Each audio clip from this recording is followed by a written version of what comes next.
King কোয়েলের বাচ্চা। 40 piece ডিম ফোটাইছিলাম, 32 পিস বাচ্চা উঠছিল এবং আল্লাহর রহমতে এখন পর্যন্ত 32 পিস বাচ্চাই সুস্থ সবল এবং অনেক সুন্দর রেজাল্ট গ্রোথ। আজকে এদের বয়স হচ্ছে, এরা কয় তারিখে উঠছিল আমার মনে নয়, সঠিক লেখা আছে। দেখা যাক, এদের জন্য জায়গা তৈরি করা হয়ে গেছে। ইনশাল্লাহ 2-1 দিনের মধ্যে এদেরকে নতুন একটা এদের সেট আপে ট্রান্সফার করে দেবো। আর এদের যখন মেল ফিমেল বোঝা যাবে তখন এদেরকে পেয়ার করে দেবো সবগুলোকে। 2-1 পেয়ার দেখা গেল আলাদা রাখলাম, 2-1 পেয়ার এক জায়গাতে করে দিলাম। এইভাবে একটা সেট আপ দেওয়ার চিন্তা হবে না এখন, দেখা যাক কী হয়।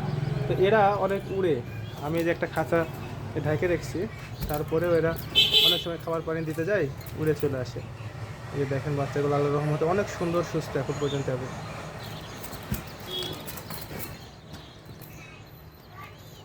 সিলভার কালার আছে, সাদা কালার আছে, একটু লালটে লালটে কালার, এটা কী কালার হবে জানি না। এই যে একটু লালটে, এটা ক্লাসিক বেশি, ম্যাক্সিমামগুলাই ক্লাসিক।